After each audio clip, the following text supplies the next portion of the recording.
మనవైన ప్రభు యేసుక్రీస్తు నామములో మీ అందరికీ శుభములు. పాస్కా కాలములో రెండవ శనివారము. మొదటి పట్టణము కొరింథీయులకు రాసిన మొదటి లేఖ 15వ అధ్యాయము 1వ వచనము నుండి 8వ వచనం వరకు.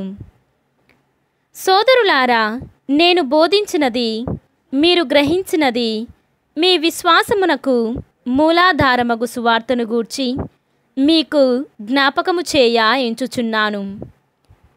మీరు ఉద్దేశరహితముగా విశ్వసించి ఉండిననే తప్ప నేను మీకు బోధించిన విధముగా మీరు దానికి గట్టిగా అంటిపెట్టుకొని ఉంటిరేని మీరు రక్షింపబడుదురు.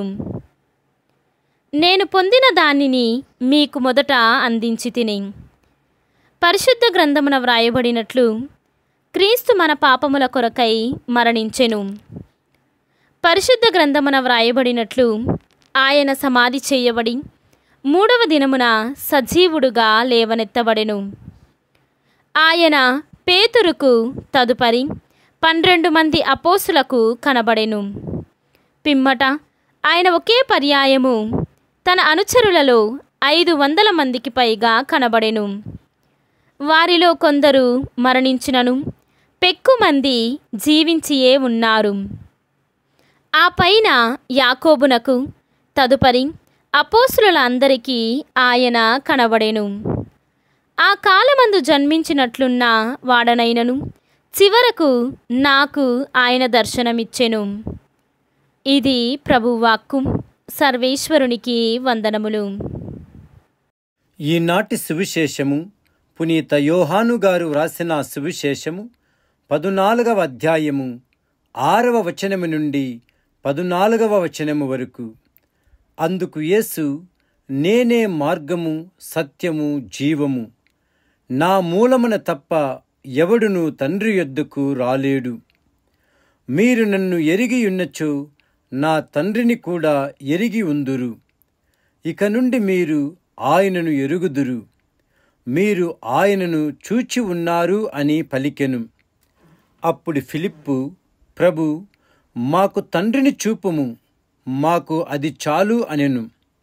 అందుకు యేసు ఇట్లనెను, ఫిలిప్పు, నేను ఇంతకాలము మీతో ఉంటిని, నన్ను తెలుసుకొనలేదా? నన్ను చూచినవాడు నా తండ్రిని చూచి ఉన్నాడు. తండ్రిని చూపమని ఎట్లు అడుగుచున్నావు? నేను తండ్రి యందు, తండ్రి నాయందు ఉన్నామని నీవు విశ్వసించుటలేదా? నేను మీతో చెప్పుచున్న మాటలు నా అంతట నేను చెప్పుటలేదు, కాని తండ్రి నాయందు నివసించుచు తన కార్యములను నెరవేర్చుచున్నాడు. నేను తండ్రి యందు ఉన్నానని, తండ్రి నాయందు ఉన్నాడని మీరు విశ్వసింపుడు.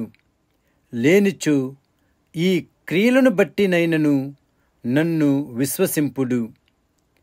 నేను తండ్రి యొద్దకు వెళ్ళుచున్నాను కనుక నన్ను విశ్వసించువాడు నేను చేయు క్రియలను చేయును, అంతకంటెను గొప్ప క్రియలను చేయును అని మీతో నిశ్చయముగా చెప్పుచున్నాను.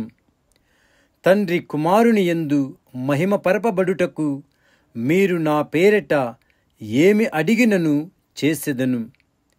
మీరు నా పేరిట నన్ను ఏమి అడిగినను దానిని చేసెదను. ఇది క్రీస్తు సువిశేషము. క్రీస్తువా మీకు స్తుతి కలుగునుగాక.